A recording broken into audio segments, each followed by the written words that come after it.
High বন্ধুরা, দেখো আমার ভাত হয়ে গেছে। ভাতটা আমি চাপিয়েছিলাম, অনেকক্ষণ হয়েছে, আর শরীরটা খারাপ বলে গিয়ে একটু শুয়ে পড়েছিলাম। এসে দেখলাম ভাত হয়ে গেছে। এমনি সব কাজ বাজ হয়ে গেছে, ভাতটাও হয়ে গেছে। এবার ভাতে উঠতে চলে এলাম। আর এখানে তো প্রচণ্ড গরম পড়েছে, প্রচণ্ড রোদ। এখন গরম পড়তে পারেনি, তাইতেই শুরু হয়ে গেছে রোদের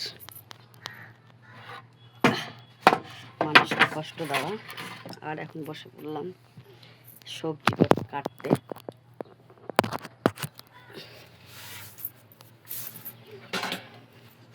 তা এখন আমি বসে পড়লাম শাক নিয়ে। এটাতে আছে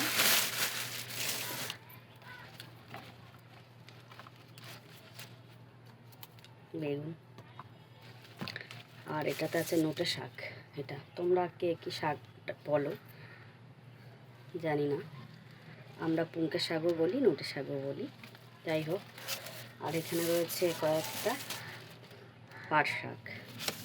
এটা একাটি ছিল, সেদিনকার ডাল দিয়ে করেছি। ডাল দিয়ে পাট শাক খেতে আমার খুব ভালো লাগে, তাই ডাল দিয়ে পাট শাক করেছিলাম।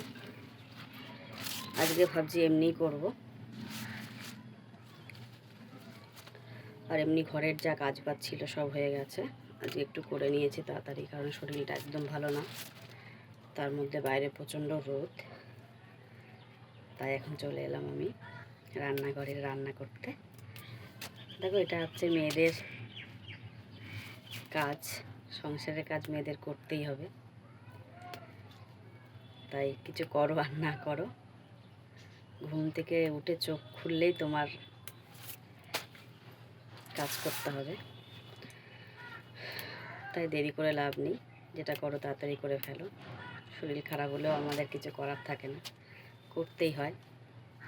যাক, আগে আমি পাট শাকগুলো একটু বেছে নিই, কারণ আজকে একটু পাট শাক করবো। আজকে আর ডাল দিয়ে করব না, ডালটা এমনি করব।